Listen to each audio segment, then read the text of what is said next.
Thank you, Prabhu.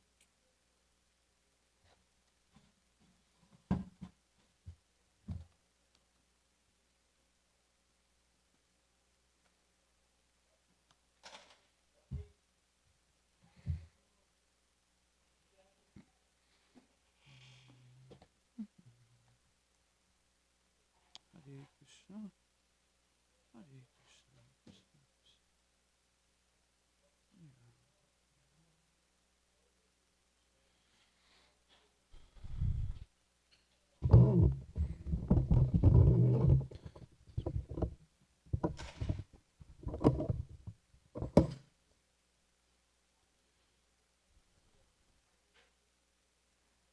Radhe.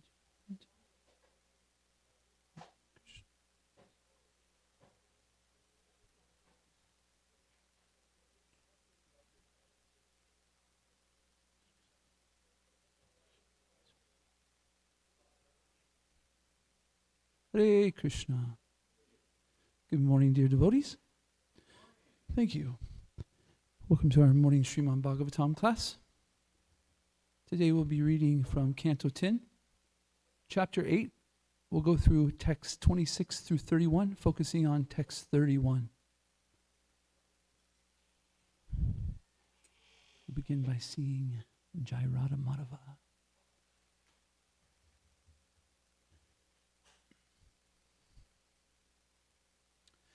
Jaya Radha Madhava Kunja Bihari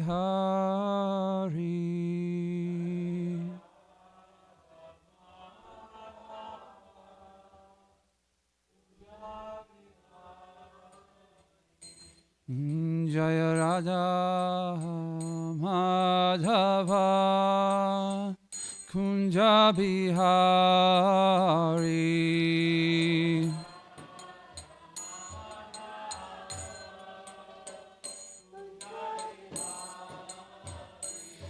Jaya Gopi Janavallabha Girivaradari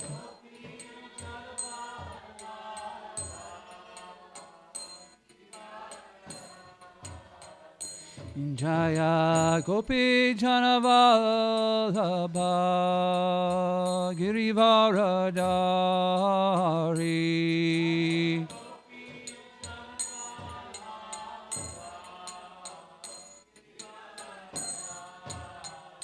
Yashoda Nandana Braja Jana Ranjana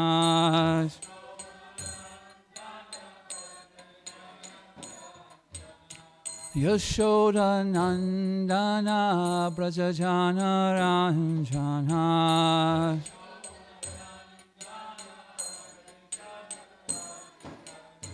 Yamuna Tiravanachari Yamuna Tiravanachari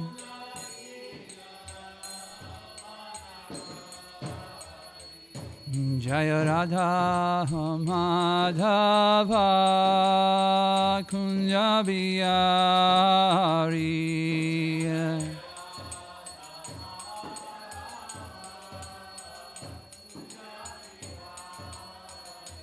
Jaya Radha Madhava Kunja Bihari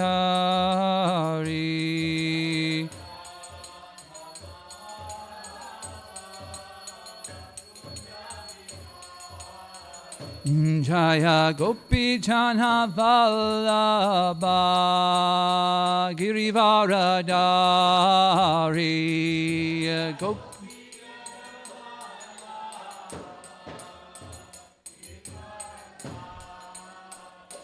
Jaya Gopi Jana Vallabha Girivaradari Gopi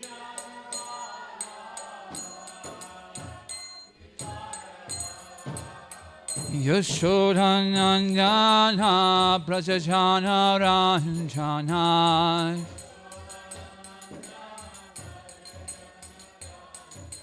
Yashodanandana Brajajana Ranjana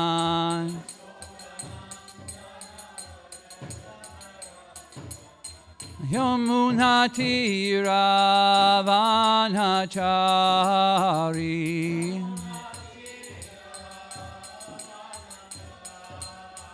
Yamunati Ravanachari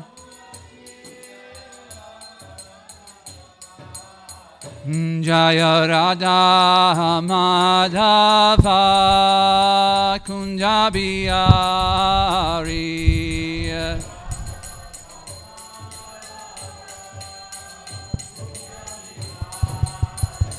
Jaya Radha Madhava Kunjabiyari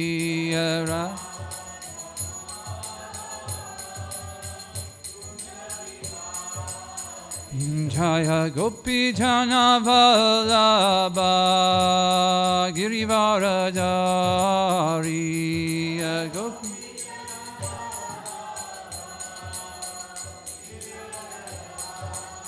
Yashodanandana Brajajana Ranjana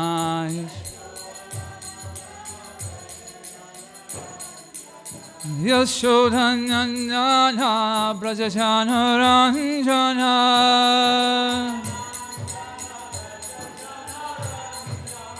Yamunati Ravanachari Hare Krishna Krishna Krishna Hare Hare Hare Rama Rama Rama Hare Hare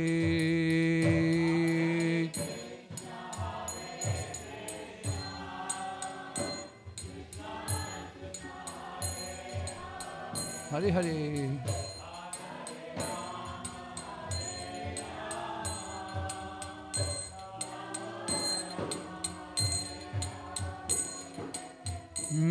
Hare Krishna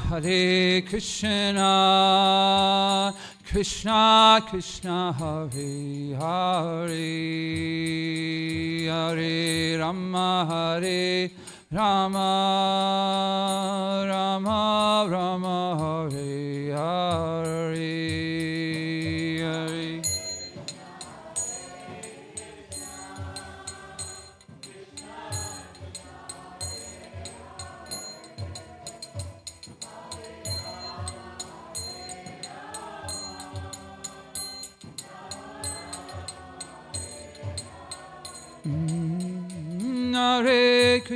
Hare Krishna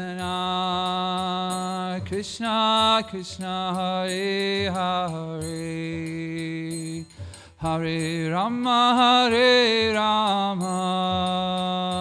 Rama Rama Hare Hare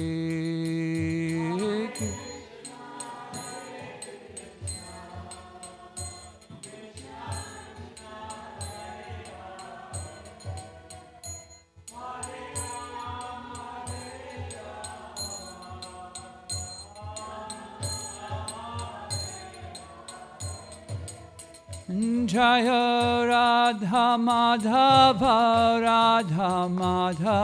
Shri Radhe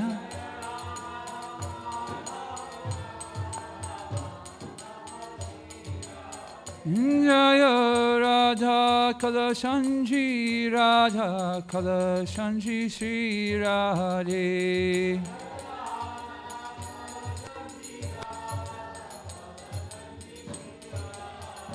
Jaya Radha Govinda Shri Radhe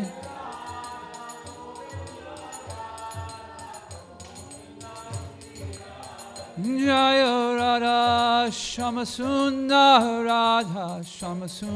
Shri Radhe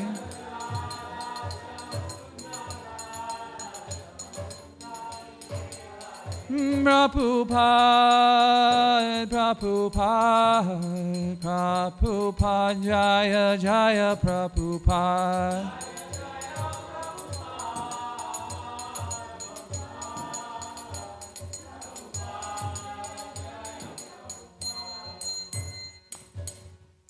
Shri Radha Madhava ki jai, Shri Prabhupada ki jai. Hare Krishna. Mataji, will you scoot this back just a little bit? I want to be able to see a little bit of the screen, if possible, too. You don't have to tilt it so much this way, just a little bit back. Yes, there we go. Hare Krishna. So we're about to start Srimad Bhagavatam, our class, or we are, and I thought that we'd take just a small minute to talk about attitude. It's pretty interesting. When an airplane is flying in to land, its pitch, its roll, the way that it approaches the... Oh, thank you. Yes. The way it approaches the runway is important for it to land properly, right?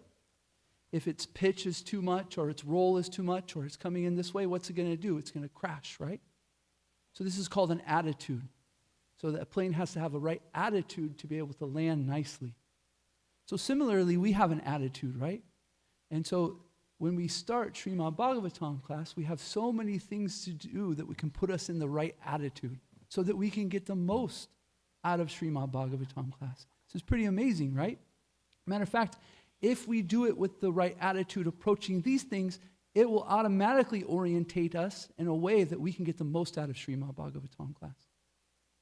And so when we sing these prayers, if we sing them in a way where we're not being attentive, then we're kind of saying that, I'm not so worried if I'm going to crash. I'm not, who cares how I'm approaching it? But if we're a little bit, I crash all the time. But if we have an attentive attitude, it's amazing that these things are like a co-pilot in the sense of it will automatically orientate us. Not that we give up our agency, but these prayers are so powerful that they do the work for us. So when you're chanting your rounds and when you're saying these prayers in Srimad Bhagavatam, please be attentive. These are orientating us, giving us the right attitude so that we can approach and get the most out of Srimad Bhagavatam, not because of our effort, but because of the mercy of the Supreme Personality of Godhead and the devotees. So let's go to the little thing with the different prayers. So we'll hold our hands. Om Namo Bhagavate Vasudevaya.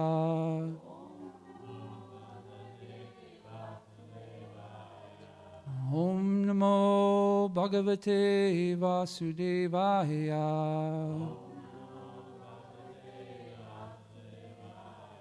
Om Namo Bhagavate Vasudevaya.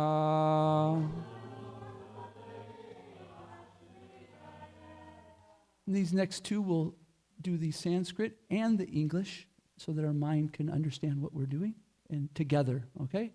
Narayanam namaskritya naram chaiva narottamam devyam sarasvatim vyasam tato jamam yudirayat. Before reciting the Srimad Bhagavatam, which is the very means of conquest, one should offer their respectful obeisances unto the personality of Godhead, Narayan, unto Narayan Rishi, the supermost human being, unto Mother Sarasvati, the goddess of learning, and to Sri Vyasadeva, the author. Nashtapreya Shabreshu Nityam Bhagavata Sevaya Bhagavati Uttamasloke Bhaktir Bhavati Naishtaki. By regular attendance in classes on the Bhagavatam and by reciting service to the pure devotee, all that is troublesome in the heart is almost completely destroyed, and loving service unto the personality of Godhead, who's praised with transcendental songs, is established as an irrevocable fact. Om Gyan Timarandasya Gananjana Shalakaya Chakshuramritam Yena Tasmai Shri Guruve Namah. I was born in the darkness of ignorance, and by the spiritual master I opened my eyes with the torchlight of knowledge. I offer my respectful obeisance to them. Vanchikopatarubhyascha kripa sindhu vyevacha Patitanam Pavanebhyo Vaishnavebhyo Namo Namaha Namo Vishnu Padaya Krishna Pristaya Bhutale Srimate Bhaktivedanta Swaminiti Namine Namaste Sarasvate Deve Gauravani Pracharine Nirvishesha Shunyavati Pasyatare Shatarine Jai Shri Krishna Chaitanya Prabhu Nityananda Shri Advaita Gadadhar Shri Vasari Gaura Bhaktavinda Hare Krishna Krishna Krishna Hare Hare Hare Rama Rama Rama Hare Hare. Okay, let's turn to Canto 10, text, chapter 8, and text. Which ones are we going through here? 26 to 31.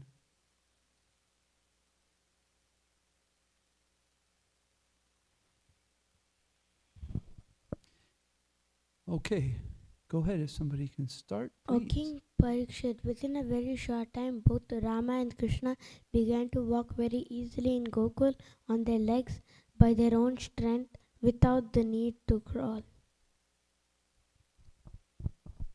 1 second here, because I believe there is a purport to this. Let's go over this purport. I'm a little bit in the wrong area, so give me a second. Hare Krishna, Krishna. 26. Can you pull up the purport? Okay, you got it.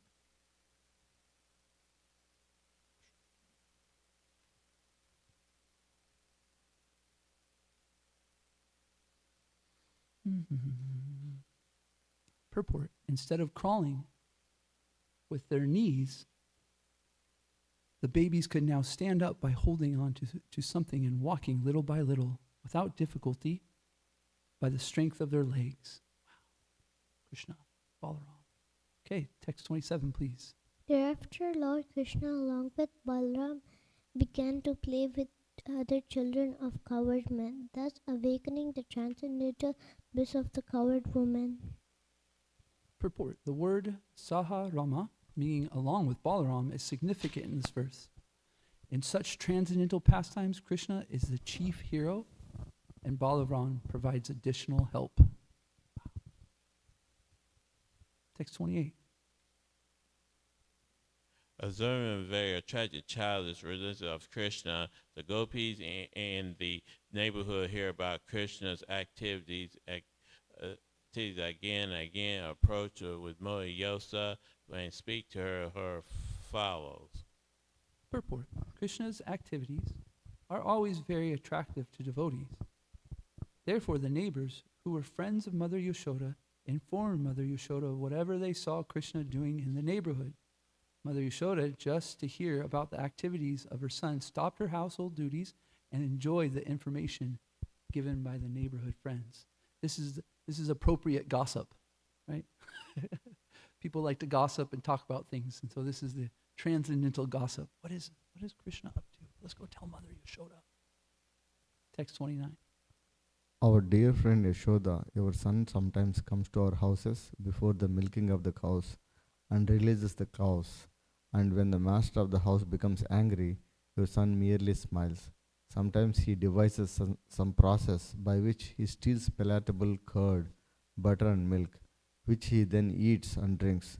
When the monkeys assemble, he divides it with them, and when the monkeys have their bellies so full that they won't take more, he breaks the pots. Sometimes, if he gets no opportunity to steal butter or milk from a house, he will angry at the householders, and for his revenge, he will agitate the small children by pinching them. Then when the children begin to crying, Krishna will go away. Just being around Krishna, look at the benefit you get, right? Because the monkeys, just being your friend, you get Krishna's thievery put towards you. Wow. Get the benefits. Purport. The narration of Krishna's naughty childhood activities would be presented to Mother Yashoda in the form of complaints. Sometimes Krishna would enter the house of a neighbor, and if he found no one there, he would release the calves before the time for the cows to be milked. The calves are actually supposed to be released when their mothers are milked, but Krishna would release them before that time, and naturally the calves would drink all the milk from their mothers. When the cowherdmen saw this, they would chase Krishna and try to catch him, saying, "Here is Krishna doing mischief." But he would flee and enter another house where he would again devise some means to steal butter and curd. Then the cowherdmen would again try to capture him, saying, "Here is the butter thief, better capture him." And they would be angry. But Krishna would simply smile, and they would forget everything. Sometimes in his presence, he would begin eating the curd and butter. There was no need for Krishna to eat butter, since his belly was always full, but he would try to eat it, or else he would break the pots and distribute the contents to the monkeys. In this way, Krishna was always engaged in the mischief making. If in any house he could not find any butter or curd to steal, he would go into the room and agitate the small children sleeping there by pinching them. And when they cried, he would go away. Gosh, Krishna. 30, please. When the milk and curd are kept high on a swing, hanging from the ceiling, and Krishna and Balarama cannot reach it, they arrange to reach it by piling up various planks and turning upside down the mortar for grinding spices. Being quite aware of the contents of a pot, they poke holes in it. While the elderly gopis go about their household affairs, Krishna and Balarama sometimes go into a dark room, brightening the place with valuable jewels and ornaments on their bodies, and taking advantage of this light by stealing. Genius. Can't reach it, just poke a hole in it. Purport. Formerly in every household, yogurt and butter were kept for use in emergencies. But Krishna and Balaram would pile up planks so that they could reach the pots, and would poke holes in the pots with their hands so that the contents would leak out and they could drink it. This was another means of stealing butter and milk. When the butter and milk were kept in the dark room, Krishna and Balaram would go there and make a place bright with the valuable jewels on their bodies. On the whole, Krishna and Balaram engaged in stealing butter and milk from the neighborhood houses in many ways. And now we're to our focus first. So we'll start with the Sanskrit, and then we'll go into the translation and purport word by word. Ivam dristanyani uste krute mehanandi vastu. That's not.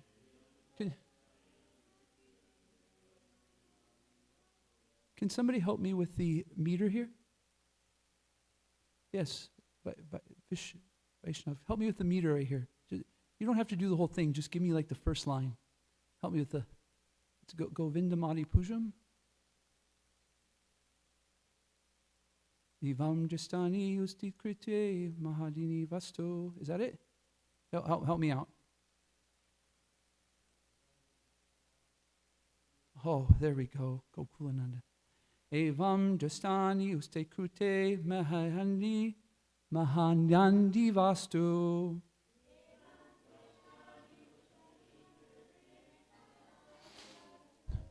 Ivam drastastyani ustate krute mihanandi vastu.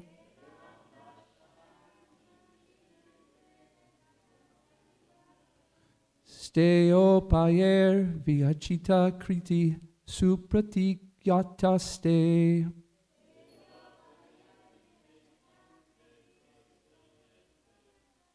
Steo payer virachita kriti supratiko yasyate.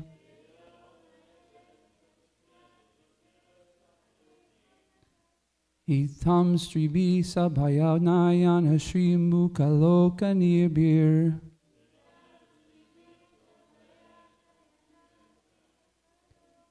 Itham stribihi sabhayanayana shri mukaloka nirbir.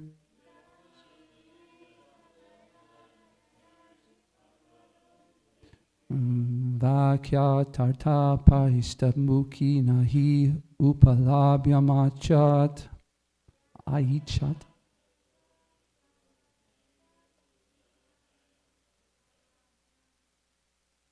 Vakya tarta prasita muki nahi apyalabham achat.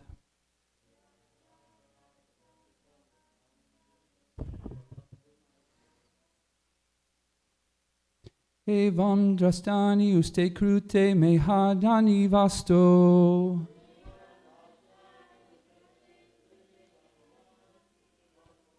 Steyo payer vichachita kritya supratiko yatyaste.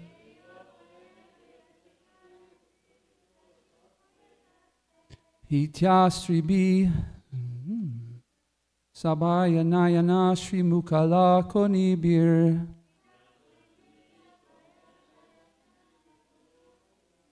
Vayakyatarta prasita mukinahi upalabhyam ashihat.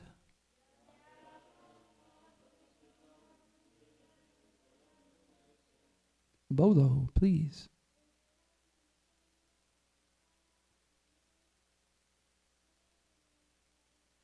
Ivam dristyani ustate krute mehanandi vasto.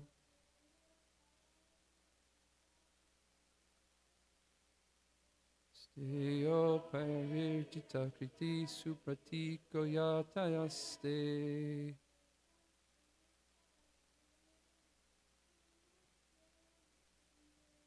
Ityam sribihi sabhaya nayana shrimu kalokanivir.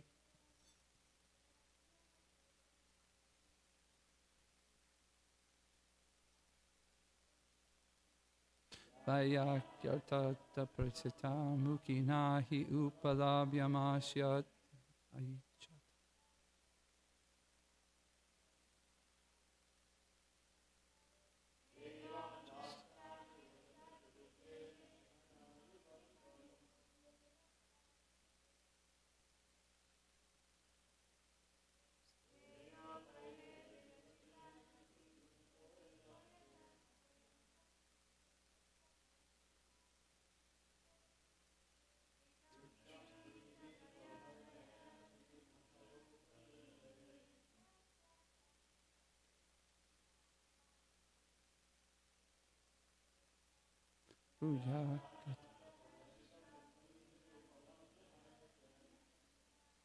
Okay, let's go word for word, and let's do it together, please.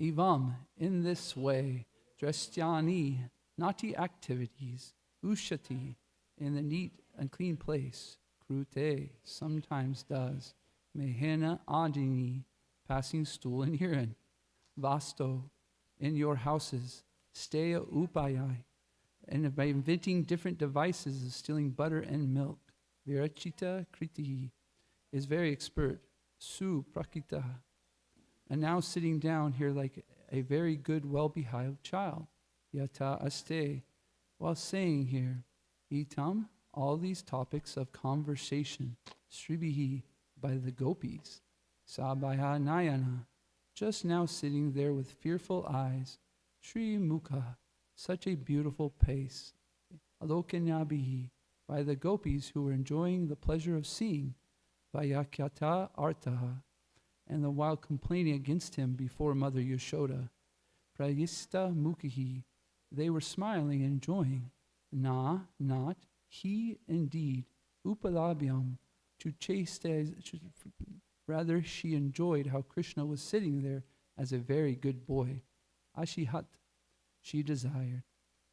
Translation and purport by His Divine Grace, A.C. Bhaktivedanta Swami, Srila Prabhupada Ki Jai.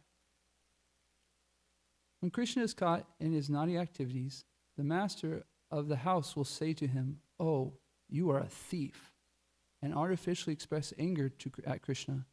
Krishna will then reply, "I am not a thief, you are a thief." Sometimes being angry, Krishna passes urine and stool in a neat, clean place in our houses.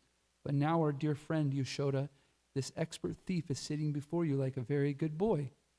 Sometimes all the gopis would look at Krishna sitting there, his eyes fearful so that his mother would not chastise him. And when they saw Krishna's beautiful face, instead of chastising him, they would simply look upon his face and enjoy transcendental bliss.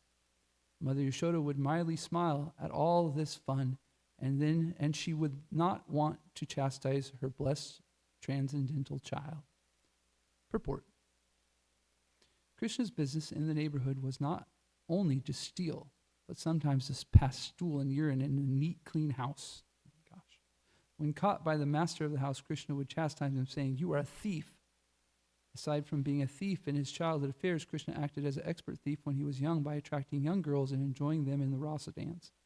This is Krishna's business.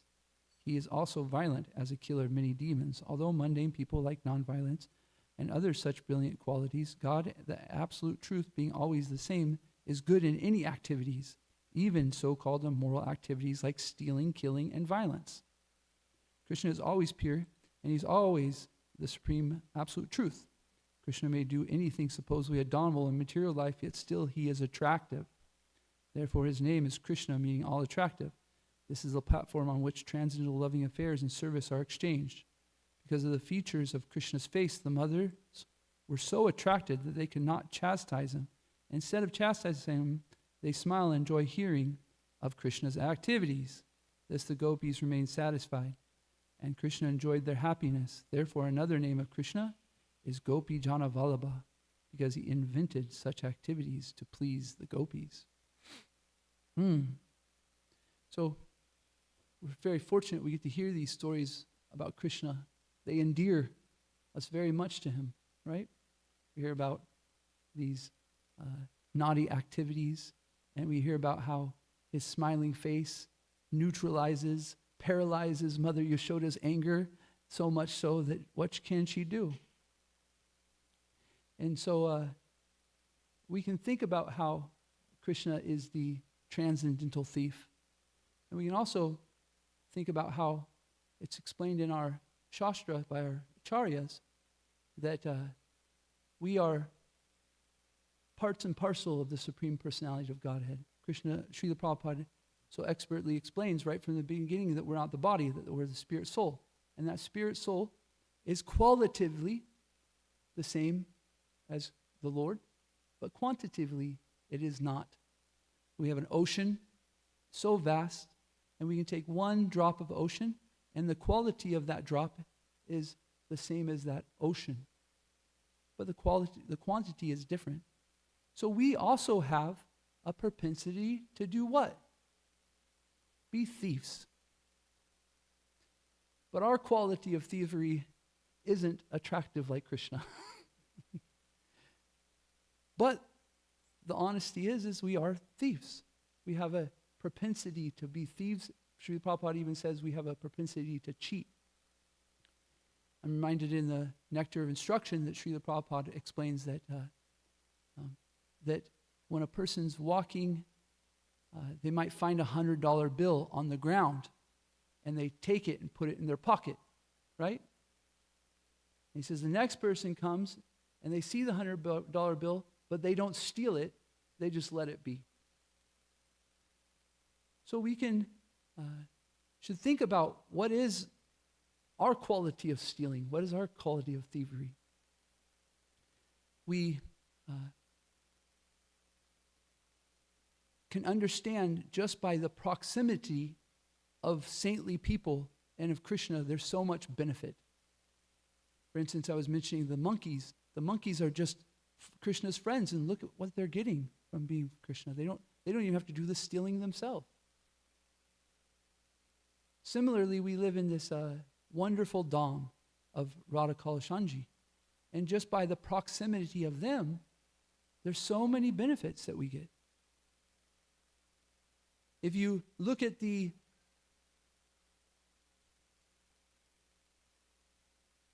not violence, but the crime in Dallas, there's so much.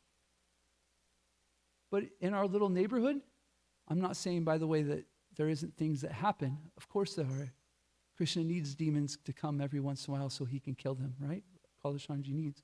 But the crime in our neighborhood is so much less. And that's just because we get to be in the proximity of Radha Kalashanji. If you hang out here enough, 3 times a day you get meals. They're not just meals, they're prasadam. They're beautifully cooked in ghee. There's so many wonderful cooks like Vrinda Sevaka, Mother Ishwari Kumari, Mother Champakalata, Mother Kukamangi. So many wonderful cooks that cook with such great devotion to Kalashanji. Just being in the area, prasadam comes to this hall, and we get to enjoy it.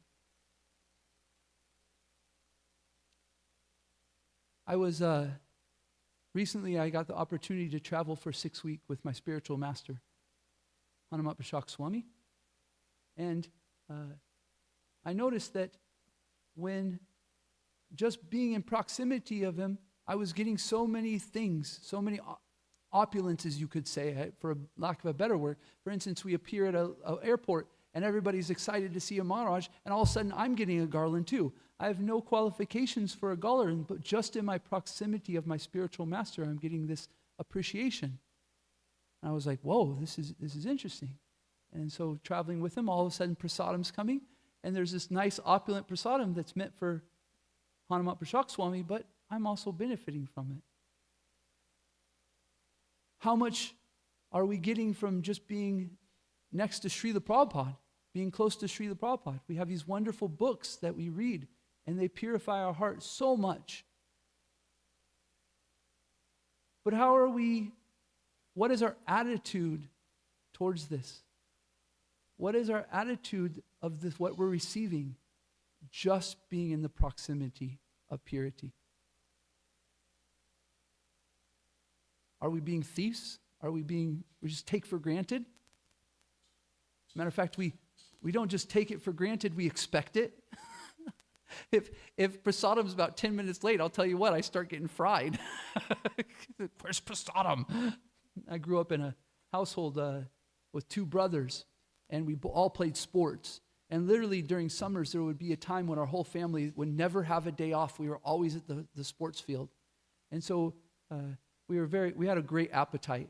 And so when dinner would start, it was like war.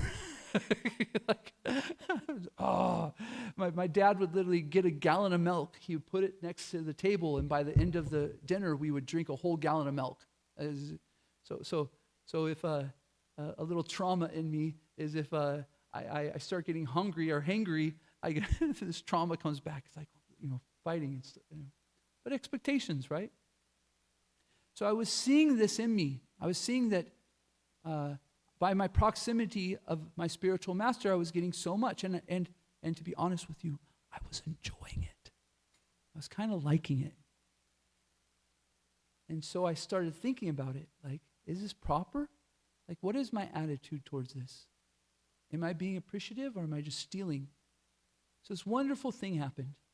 We were in Govardhan Equal Village, and Maharaj was speaking on Srimad Bhagavatam, and he was giving this class on this text about Lord Nrsingadev is giving Prahlad everything that his father had. He says, Prahlad, now your father's gone, I want you to take care of it. And Prahlad's like, what? No, I'm cool. I don't want anything to do with that. And Nrsingadev says, no, you're going to take care of this, and you're going to enjoy it. When I heard that, I was like, whoa, Krishna wants us to take these things that he's giving us, and he wants us to enjoy it. So my question came to Hanumat Bashak Swami. I said, I can see that just by in the proximity of great saintly people like Srila Prabhupada, by being close to the Krishna, that we get so much benefit that's not ours. How do we do it? How do we appreciate it without not feeling like dirty thieves? How do we not steal from our Guru Maharaj his wonderfulness and take it as our own? And he gave me a very practical answer. It was, well, this is something that we cultivate over time. That when I'm asked, what do I want to eat for lunch? Because as a sannyasi traveling, they're asked so many times, what do you want to eat? What do you want? What do you want? He says, I've learned to think about, what does Lord Nrsingadev want? So he doesn't think about what he wants. He thinks when he's asked, what do you want for dinner? Well, what is Lord Nrsingadev? And he answers what he feels like Lord Nrsingadev want. I was like, wow, this is so simple, but so nice, right? Srila Prabhupada says in the Nectar of Instruction, this Krishna consciousness is a sort of cultivation. It's an active process that we have to do to work to become Krishna conscious. When we cultivate a garden, we're taking out the stuff that's not good for cultivating the garden. We're planting the nice stuff. We're watering the seeds. We're taking care of it nicely, right? So we have an active duty to think about how we are going about our Krishna consciousness, how we're receiving. So we're in Radhakund, and I'm chanting japa with Hanumat Prashak Swami, and he pulls out his beads from his bag, and he says, it's time for my beads to get some sun. Maharaj says things like this sometimes, like he's known for being very eccentric and stuff. So sometimes I like kind of, when I'm near him and he says these things, my head kind of explodes, like, what does this mean? You know? But I've learned to calm down and just accept it and kind of just hear it. And so I was like, wow, that was interesting.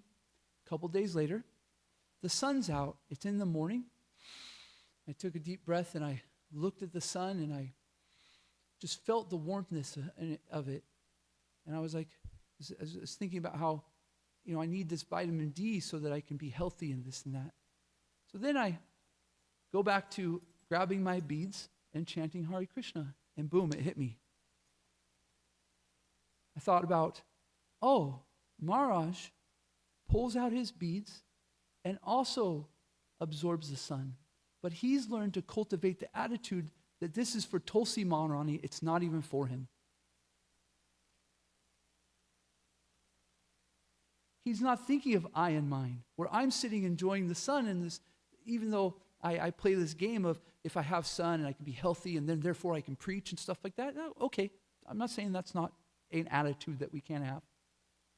But he was teaching me an attitude of not even thinking about himself. His attitude was, Tulsi Maharani needs the sun. And so therefore, I need to pull her out and she can absorb the sun. And I connected it right away. Wow, this is the cultivation of understanding how not to put oneself in up front as the priority, but how to serve the devotees in Krishna with cultivating them, serving them.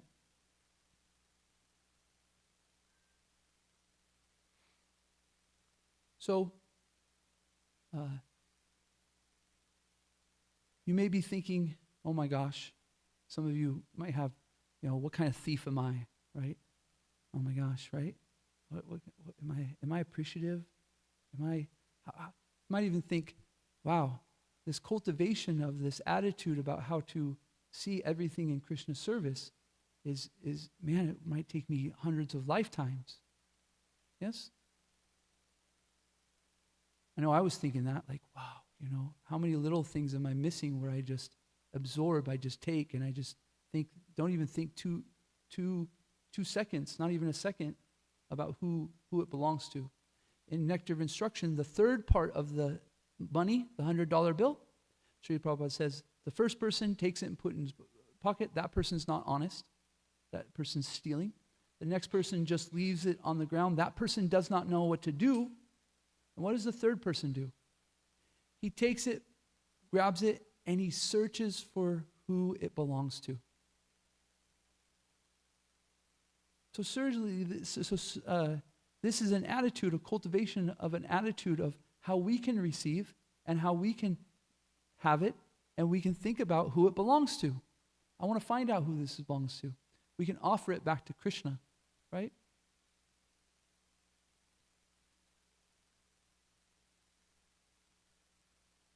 But it's okay.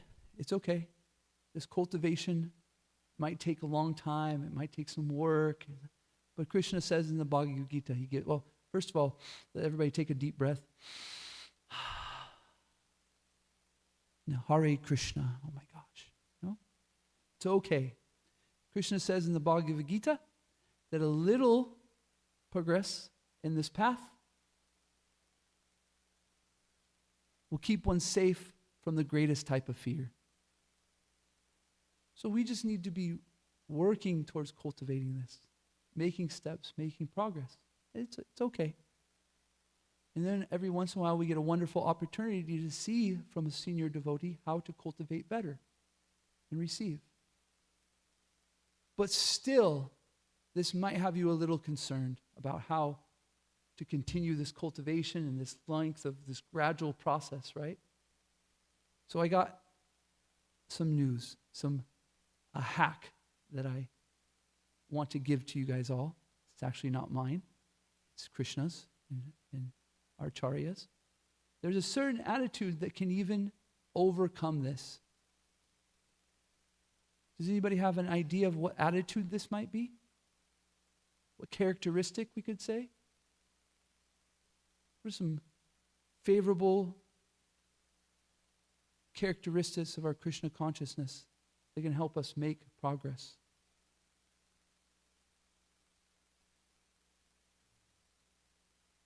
How about gratitude? I hear this one a lot, right? Gratitude. Gratitude's nice, right? But let's even go higher than gratitude. What else is favorable to our Krishna consciousness so that we can have the right attitude?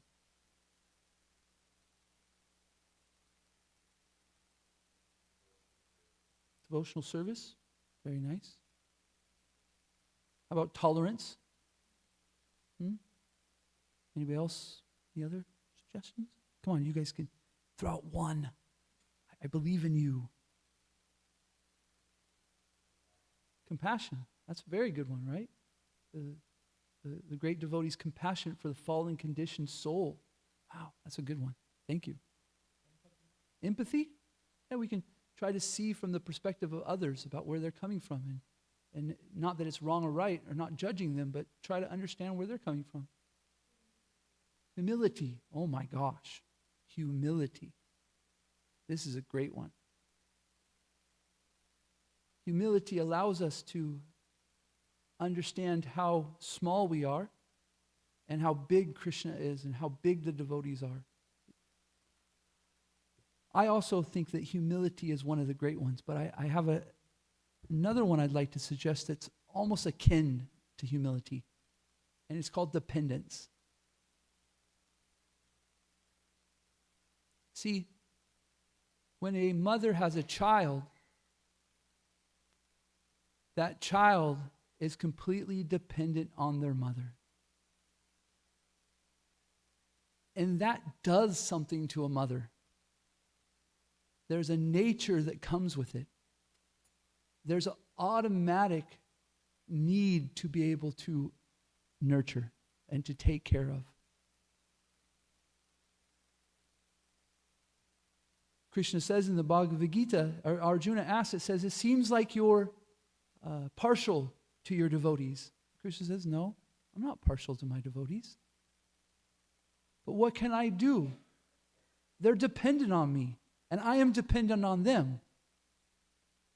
Krishna's owned by dependency. Akin to a mother's love for their child and that relationship of dependency and how mom will take care of and is owned by that relationship, a father and their daughter. If you're a father and you have a daughter and your daughter is dependent on you, you're owned. There's nothing you can do. Your daughter asks you for something, you're like, fine, take it. You know? That dependency is very, very potent. Similarly, a wife and a husband.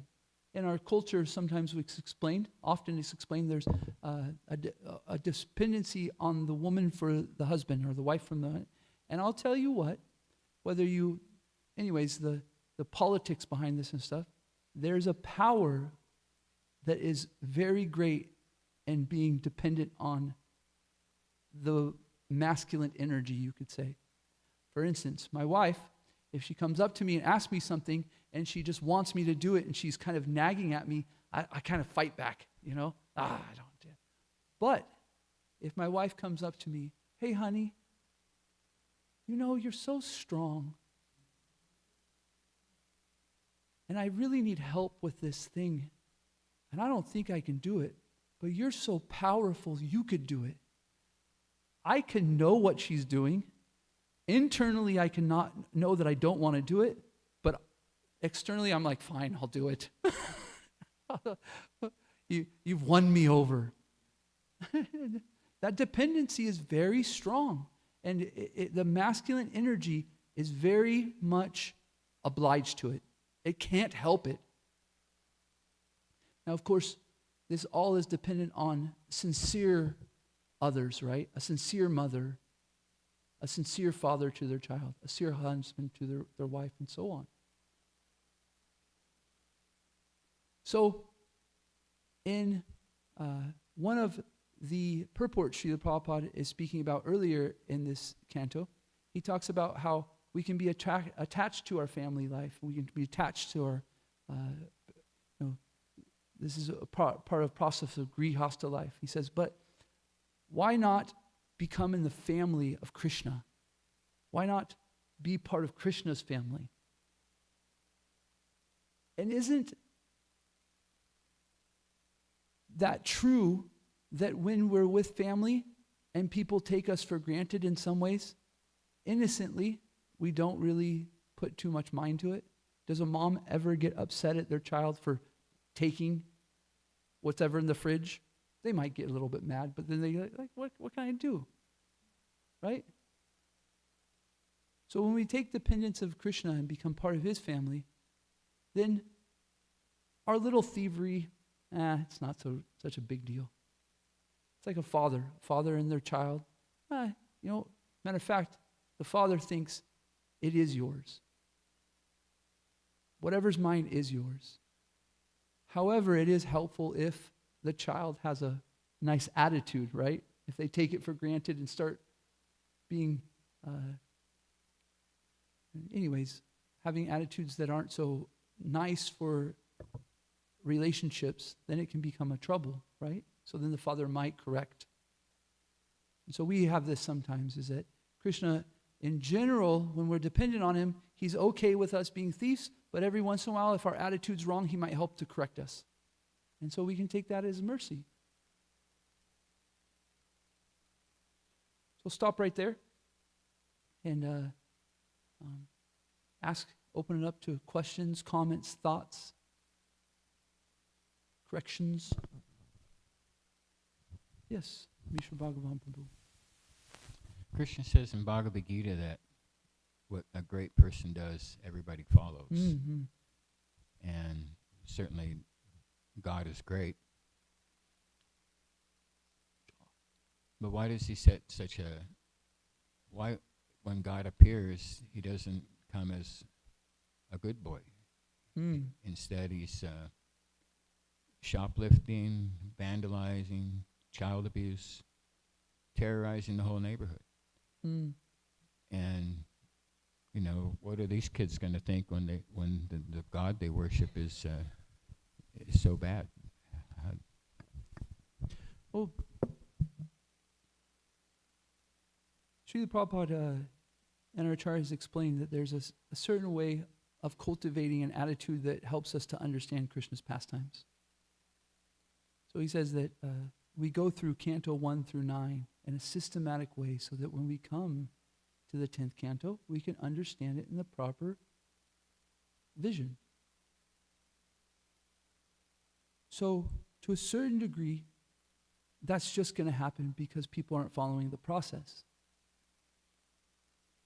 So if we follow the process, though, and encourage people to follow the process and teach them about the process, then they can actually come up to understand that Krishna's activities and his pastimes are transcendental. Krishna says this in the Bhagavad Gita: one who understands my birth and my transcendent nature comes to me, right? So that's part of our job as devotees, is to Sankirtan movement, is to share with people that are going to misunderstand these. It's natural, but we can help people to cultivate an attitude that is appropriate to understand who Krishna is. And then we can start to understand when we read about Krishna pooping and peeing on the floor, how funny it is. You know what I mean? Instead of like, that's gross, No, we understand that stool was aromic, But you can't understand that at first. It doesn't make sense. It doesn't compute. But if we go through a process and listen properly with the right attitude as Krishna gives us in the Bhagavad Gita, then we start to understand it. Oh, I can see that these are sweet, and they are fun, they are great. And so then we get to relish Canto 10 of the Srimad Bhagavatam. Yes? So it's going to happen. It gives us a job to do, though. Any other questions, comments? Yes.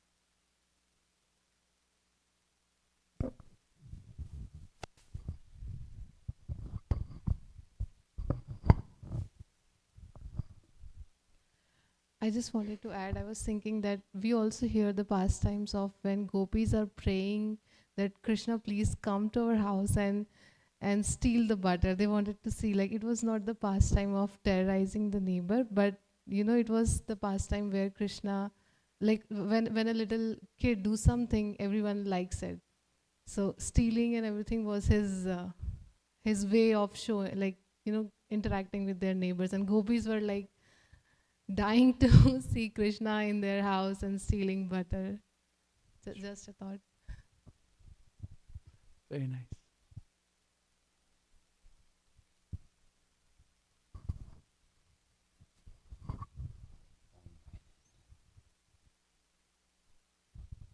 I really liked Mishra Prabhu's question, and it made me think too about, like, let's say there's something going on in our lives and it's stressful or chaotic, and when you zoom out a little bit, it's kind of funny, right?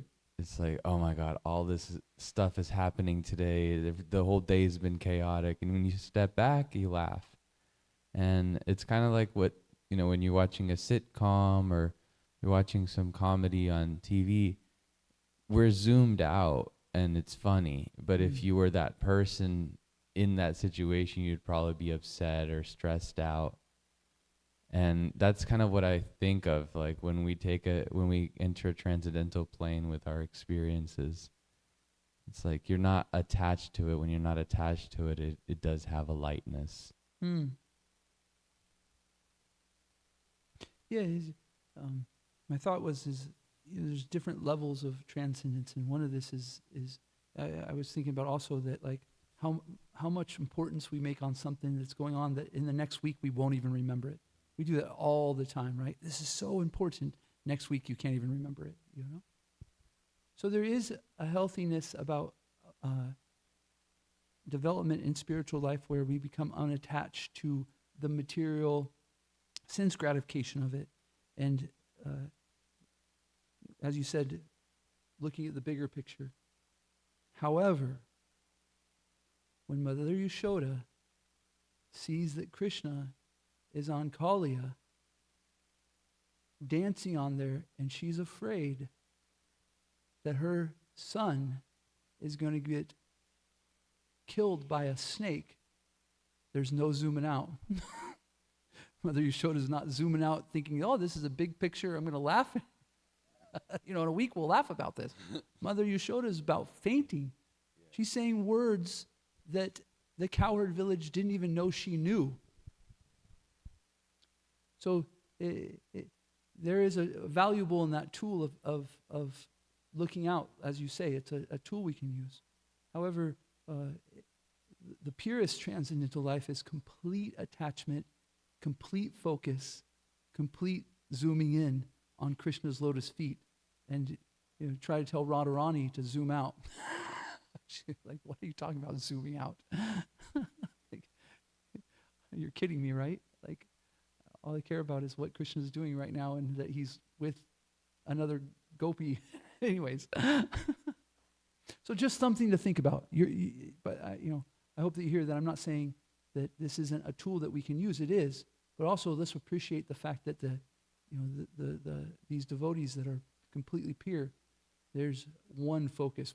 They're laser-like, in the transcendental activities of Krishna. I don't think what I was saying was any different from what you're saying. Because what I'm saying is don't think about yourself, and you're also saying the same thing. Good point, right? Yeah. Cultivate. Any other questions, thoughts, comments? Yes. No, the Yamadutas are not going to get you, Sam. Okay. Mohini Morty can be Constance's niece, Mohini Morty. Oh, no. She can't. Sam, I appreciate your question. Maybe we can talk about it after class, and let's keep it kind of in the preview of what we're talking about. Mhm. Mohini Morty is Okay. a little bit out of that preview. Is that okay? Yeah. Yeah, we can talk about it afterwards. Thank you. You want me to get this microphone too? Anybody else have any questions, comments, Any thoughts? questions?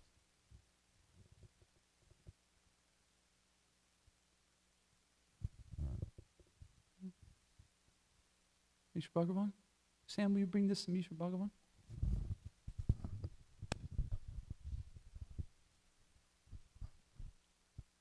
I appreciate what Krishna House Mataji was saying was that the in residents of Vrindavan actually really enjoyed all these things.